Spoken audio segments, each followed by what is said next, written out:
बिस्मिल्लाहिर्रहमानिर्रहीम।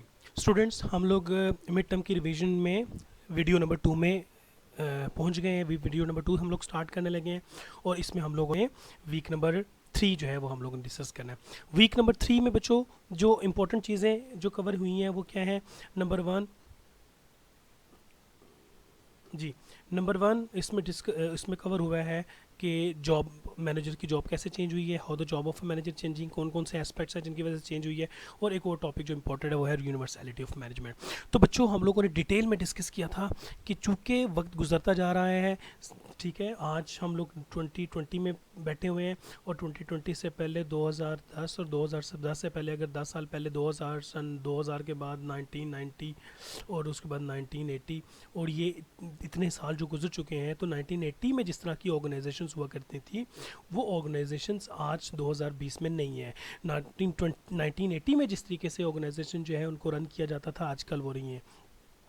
1980 में जिस तरीके से ऑर्गेनाइजेशन में एम्प्लॉयज़ काम करते होते थे आजकल नहीं कर रहे। 1980 में जिस तरीके से मैनेजमेंट होती थी आजकल नहीं हो रही। क्यों? वक्त गुजर गया है और वक्त गुजर गया है। और कौन कौन सी चीज़ें हैं जो चेंज हुई हैं जिनकी वजह से जॉब ऑफ मैनेजमेंट चेंज हो रही है, तो वो हम लोगों ने डिटेल में डिस्कस किया था।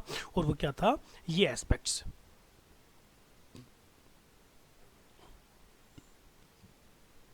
ये कौन से एस्पेक्ट्स हैं बच्चों? सबसे पहले जो चेंजेस आई हैं वो किस वजह से आई हैं? टेक्नोलॉजी में तब्दीली आ गई है। ठीक है जी, एक छोटी सी एग्जांपल अगर हम लोग गार्ड्स की लें ना, सिक्योरिटी गार्ड्स की, तो गार्ड्स में भी बच्चों किसी ज़माने में ही होता था कि गार्ड्स पहले हाथ से तलाशी लिया करते थे, फिर गार्ड्स के बाद मैग्नेटिक हैंड आ गया जिसे हम लोग कहते हैं मेटल डिटेक्टर, वो आ गया, उससे तलाशी लेने लग पड़े। फिर ये वक्त लगा कि वॉक थ्रू गेट जो है वो लगाने लग पड़े हम लोग तलाशी लेने के लिए। अब हमारे पास स्कैनर्स हैं, ठीक है। पहले हम लोग लोगों के बैग्स जो हैं वो खोल के चेक करते होते थे, अब हमारे पास स्कैनर्स हैं और हम स्कैनर्स के ज़रिए लोगों के बैग्स जो हैं वो चेक कर लिया करते हैं, डिटेक्ट कर लिया करते हैं। तो ये जो बच्चों वक्त गुजरता जा रहा है ना, टेक्नोलॉजी आती जा रही है, तो टेक्नोलॉजी की वजह से मुख्तलिफ़ किस्म के चेंजेस आ रही हैं। नंबर 2, एथिकल प्रॉब्लम्स भी आने लग पड़े। एथिकल प्रॉब्लम्स क्यों आने लगे? क्योंकि पहले अब ऑर्गेनाइजेशंस के अंदर सबसे पहली बात है दूसरे कल्चर के लोग आने लग पड़े। ना सिर्फ दूसरे कल्चर वाले लोग आने लग पड़े बल्कि दूसरी जेंडर के लोग आने लग पड़े। ना सिर्फ दूसरी जेंडर के लोग आने लग पड़े बल्कि दूसरे रिलीजन के लोग आने लग पड़े। दूसरे रिलीजन के लोग नहीं आने लगे बल्कि दूसरी नेशनैलिटी वाले लोग जो हैं वो आने लग पड़े। जब नेशनल ओरिजिन लोगों का अलग होता जा रहा है, अलग अलग रिलीजन वाले लोग आ रहे हैं, जेंडर वाले लोग अलग आ रहे हैं, कल्चर के लोग आ रहे हैं, तो फिर एथिकल प्रॉब्लम्स यहाँ पे जो है ना वो सामने आते हैं।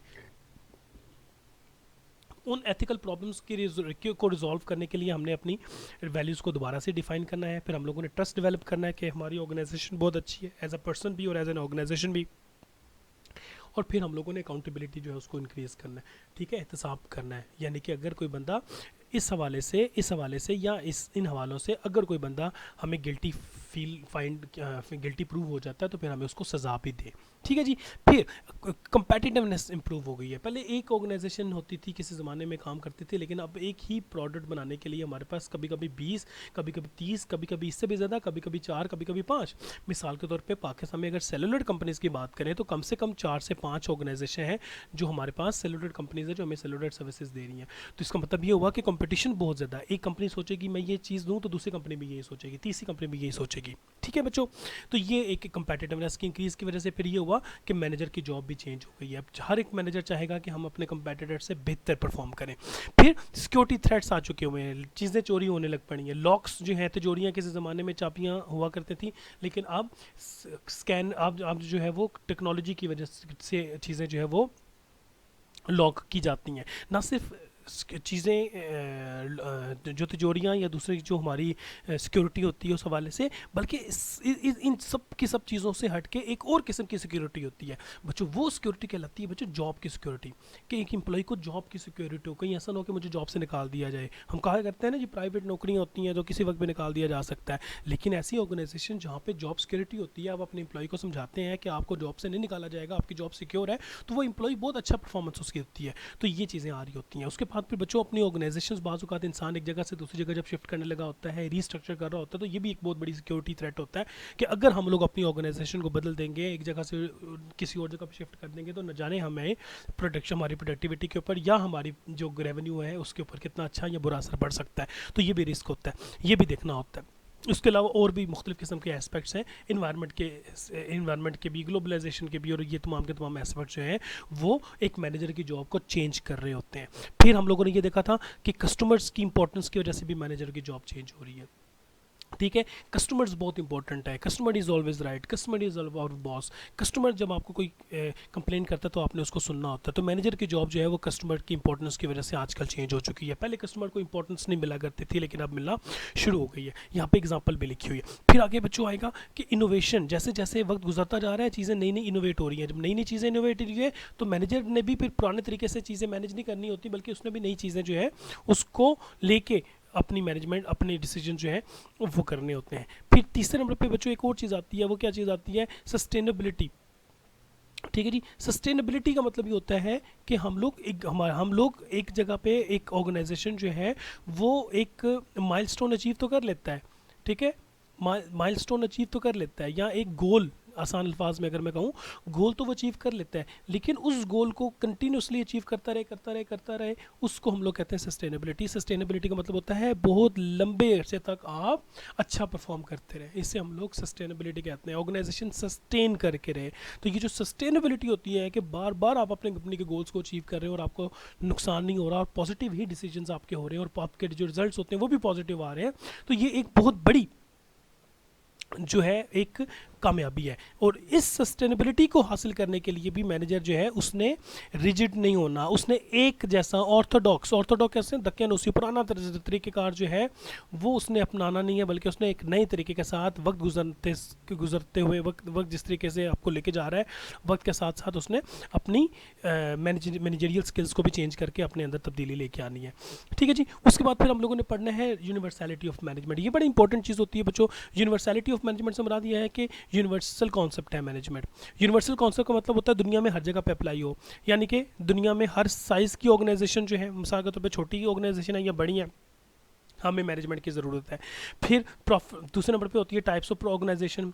अगर कोई प्रॉफिट वाली ऑर्गेनाइजेशन है, कोई नॉन प्रॉफिट ऑर्गेनाइजेशन है, दोनों के लिए हमें ज़रूरत है। मिसाल के तौर पे मैंने एग्जांपल आपको शायद पहले भी दे रखी है कि एक तो प्रॉफिट ऑर्गेनाइजेशन तो ये होती है ना कि हमने प्रॉफिट कमाना है, रेवेन्यू कमाना है, सेल्स करेंगे, पैसे मिलेंगे, उसमें तो हमें मैनेजमेंट की ज़रूरत है। लेकिन ऐसी ऑर्गेनाइजेशन भी होती हैं जिनका पर्पस पैसे कमाना नहीं होता, जैसे NGOs हो गई, जैसे कोई फलाही इदारे हो गए, ये जितने भी फलाही इदारे होते हैं, इन्होंने भी अपने एक्शंस को परफॉर्म करने के लिए, अपने गोल्स को अचीव करने के लिए मैनेजमेंट की ज़रूरत है, हालांकि वो प्रॉफिट ऑर्गेनाइजेशंस नहीं होती। फिर लेवल्स, और लेवल्स मैं बार बार आपको बता चुका हूँ, आप लोगों को अब याद भी हो जाना चाहिए। Top level, middle level, low level, तो जिस लेवल पे भी आप मौजूद हैं आपको मैनेजमेंट की ज़रूरत है। फिर सारे के सारे कंपनी के डिपार्टमेंट्स, अब कंपनी के अंदर कौन कौन से डिपार्टमेंट्स होते हैं, मुख्तलिफ ऑर्गेनाइजेशन होती हैं, जिस तरह की नेचर ऑफ द कंपनी होगी बेटा उसी तरह की ऑर्गेनाइजेशन होगी। तो manufacturing department, marketing department, human resource department, accounting department, information system department, ठीक है जी, IT का डिपार्टमेंट, उसके बाद सप्लाई चेन डिपार्टमेंट, जितने डिपार्टमेंट्स होंगे उन सारे के सारे डिपार्टमेंट्स में हम लोगों को मैनेजमेंट की ज़रूरत है। ठीक है जी, ये हमारा वीक नंबर 3 था, और अब हम लोग दोबारा देखते हैं वीक नंबर 4 जी। तो स्टूडेंट्स, ये जो हमारी वीक नंबर 3 है, वीक नंबर 3 में बच्चों हम लोगों ने historical perspective of management start करना है, जिसमें हम लोग दूसरा चैप्टर भी हम कहते हैं वो स्टार्ट हो जाता है। अब इसमें बच्चों हम लोग क्या करते होते हैं, इसमें सबसे पहले हम लोग देखते हैं हिस्टोरिकल बैकग्राउंड। हिस्टोरिकल बैकग्राउंड क्यों देख रहे होते हैं बच्चों? वो इसलिए कि हमारी मैनेजमेंट स्टार्ट होती है क्लासिकल अप्रोच से, और ये होती है सन 1900 से। ठीक है, जब ये 1900 स्टार्ट होती है तो हज़रत आदम अलैहिस्सलाम से लेके 1900 तक बच्चों ऐसी बहुत सी बड़ी बड़ी एक्टिविटीज़ होती रही हैं जिनको लोग मैनेज करते रहे हैं। मिसाल के तौर पे अगर हम लोग अर्ली एग्जांपल्स में देखते हैं तो हम लोगों ने देखी थी पिरामिड्स ऑफ इजिप्ट के पिरामिड्स, फिर हम लोगों ने वॉल ऑफ चाइना देखी। ठीक है, वॉल ऑफ चाइना देखने के बाद फिर हम लोगों ने देखा वेनिशियन असेंबली लाइन, वीनस की जो असेंबली लाइन बाकी है। फिर उसके अलावा और भी हमारे पास बहुत से एग्जांपल्स हैं। मिसाल के तौर पे शाही किला हो गया, मिसाल के तौर पे हमारा जो हमारे मुसलमानों की बहुत बड़ी बड़ी, जैसे हिंदुस्तान के अंदर हम लोगों ने बनाई हुई हैं बड़ी बड़ी इमारतें, जिनमें एक ताजमहल है, शाही किला है, और बहुत बड़ी बड़ी मसाजिद जो हम लोग बनाते रहे हैं। ये तमाम की तमाम इतनी बड़ी बड़ी एक्टिविटीज़ होती रही हैं, तो वो इंतहाई अच्छे तरीके से नफासत के साथ काम होता रहा। लेकिन उस वक्त ये कॉन्सेप्ट जो हम आजकल का मैनेजमेंट का कॉन्सेप्ट पढ़ रहे हैं ये तो मौजूद नहीं था, लेकिन कोई ना कोई बंदा ऐसा था जो पिरामिड्स को मैनेज कर रहा था, देयर वाज समबडी जो वॉल ऑफ चाइना को मैनेज कर रहा, जो वेनिस को मैनेज कर रहा था, और इनके भी कोई ना कोई ऐसा मैनेजर था जो कि आगरा को और शाही किला जो है उसको भी मैनेज कर रहा था। इसका मतलब ये हुआ बच्चों कि मैनेजर जो है वो तो हज़ारों साल पहले जो है वो तब से काम कर रहा है, परफॉर्मेंस दे रहा है, कोई ना कोई ऐसा बंदा ज़रूर होता रहा किसी ना किसी नाम से जो कि चीज़ों को मैनेज करता रहे। फिर बच्चों एक वक्त आया जिसे हम लोग कहते हैं एडम स्मिथ का। एडम स्मिथ का टाइम आया 1776 में, जब उन्होंने किताब लिखी थी वेल्थ ऑफ नेशन। ठीक है जी, ये जो किताब उन्होंने लिखी थी वेल्थ ऑफ नेशन, उसमें उन्होंने इकोनॉमिक्स का कॉन्सेप्ट स्टार्ट किया। लेकिन हम ये भी नहीं कहेंगे कि इकोनॉमिक्स शुरू 1776 से हुई है। इकोनॉमिक्स की जितनी भी इकोनॉमिक एक्टिविटीज़ हैं बच्चों, वो भी काफ़ी अरसे से, काफ़ी हज़ारों साल, लाखों हज़ारों साल पहले से जो है वो एक्टिविटीज़ परफॉर्म होती जा रही हैं, होती जा रही हैं, होती जा रही हैं। लेकिन चूँकि उसको बुकिश फॉर्म के अंदर पहली मरतबा 1776 में लेके आए, तो इसको हम लोग, एडम स्मिथ को हम लोग फादर ऑफ इकोनॉमिक्स कहते होते हैं। उसके बाद बच्चों एक और रेवोल्यूशन आया, रेवोल्यूशन कहते हैं बच्चों इनकलाब को, और वो इनकलाब आया जिसे हम लोग कहते हैं सनअती इनकलाब।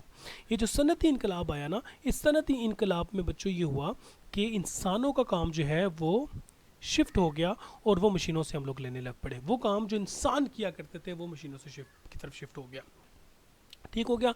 और उसके बाद फिर चीज़ें चेंज होने लग पड़ी, इसलिए चेंज होने लग पड़ी क्योंकि इंसानों वाला जो मेहनत वाला काम था वो मशीनें कर रही हैं। तो अब सोचना ये है कि इंसानों ने फिर क्या काम करना है। तो उसके लिए बच्चों फिर हम लोगों ने स्टार्ट किया, इनिशिएट किया क्लासिकल अप्रोच ऑफ मैनेजमेंट। तो हमारी जो हमारी लेटेस्ट जो आजकल की हमारी मॉडर्न मैनेजमेंट, हमने उसको इनिशिएट किया।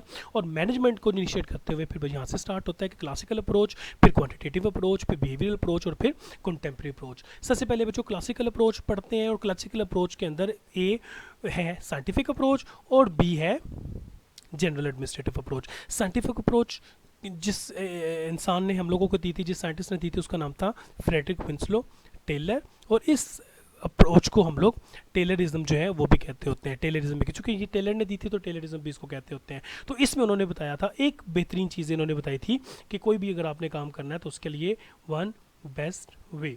तो ये वन बेस्ट वे का आइडिया जो है वो साइंटिफिक मैनेजमेंट में टेलर ने दिया। ठीक है, इसके फिर तीन चार चीज़ें वो भी हम लोगों ने डिस्कस करनी है। फिर दूसरे नंबर पे आ जाता है हमारा जनरल एडमिनिस्ट्रेटिव। इसमें भंजन है जिनका नाम था हेनरी फयोल। और हेनरी फयोल की जो सबसे ज़्यादा इंपॉर्टेंट चीज़ है वो थी 14 प्रिंसिपल्स ऑफ हेनरी फयोल। हम चले 14 प्रिंसिपल्स की तरफ चलते हैं। हम सारे के सारे डिटेल में नहीं पढ़ेंगे, वो इसलिए कि इस लेक्चर की अगर वीडियो आप पढ़ें तो उसमें हम लोगों ने एक्सप्लेन किया हुआ है। हेनरी फयोल ने 14 प्रिंसिपल्स दिए थे। Division of authority, discipline, unit of command एक जगह से आएगी, यूनिट ऑफ डायरेक्शन एक ही जगह से डायरेक्शन ली जाएगी, subordination of individual interest into general interest, फिर रेम्यूनरेशन पेमेंट करनी पड़ेगी, सेंट्रलाइजेशन, स्केलर चेन, ये तमाम की तमाम चीज़ें बच्चों हम लोगों ने डिटेल में एक्सप्लेन की हुई हैं।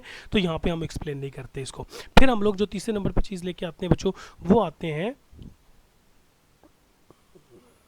ये जी, तीसरे नंबर पे जो आ जाती है क्वांटिटेटिव मैनेजमेंट। क्वांटिटेटिव मैनेजमेंट जो है वो कब स्टार्ट हुई थी, वो भी हम लोगों ने देखा कि ख़ास तौर पे जब 1939 से लेके जब 1945 पर सेकंड वर्ल्ड वॉर हुई, तो सेकंड वर्ल्ड वॉर में जो मिलिट्री प्रॉब्लम्स थे उनके सोल्यूशंस के लिए मैथमेटिकल और स्टैटिस्टिकल फार्मूलाज अप्लाई होने लग पड़े। और वो मुख्तलिफ किस्म के फार्मूलाज बाद में बिजनेस के अंदर जो है वो यूज़ करने लग पड़े। और जनरल मोटर जो है अमेरिका की बहुत बड़ी कंपनी है, जो वो लोग जिन्होंने जंग में हिस्सा लिया था, जंग अजीम 2 में, जब वर्ल्ड वॉर 2 में, उसके बाद उन्होंने जनरल मोटर जो है उसको ज्वाइन किया और उसमें वही चीज़ें अप्लाई की जो उन्होंने जंग के अंदर अप्लाई की थी। ठीक है जी, इसको फिर हम लोगों ने क्वांटिटेटिव मैनेजमेंट दे दिया। क्वांटिटेटिव मैनेजमेंट से मुराद चीज़ों को आप गिनने लग पड़े, काउंट करने लग पड़े, मैथमेटिक्स और स्टैटिस्टिकल फार्मूलाज अप्लाई करने लग पड़े। फिर आ जाते हैं बच्चों बिहेवियरल अप्रोच। बिहेवियरल अप्रोच किसे कहते हैं? बिहेवियरल अप्रोच जो होती है उसमें इंसान के एक्शंस को हम लोगों ने देखने लग पड़े। ठीक है, actions of employee and action of employer also. ठीक हो गया जी। इसमें फिर हम लोगों ने हॉथरन स्टडीज़ भी पढ़ी 1924 से लेके 1932 तक। ये भी मैंने डिटेल में आपको एक्सप्लेन किया हुआ है, ये भी आप लोग को नोट्स देख लीजिएगा उसके। और आखिर में आता है कंटेम्प्रेरी अप्रोचेस। कंटेम्प्रेरी अप्रोचेस बच्चों हम लोग अगली वीडियो में पढ़ते हैं।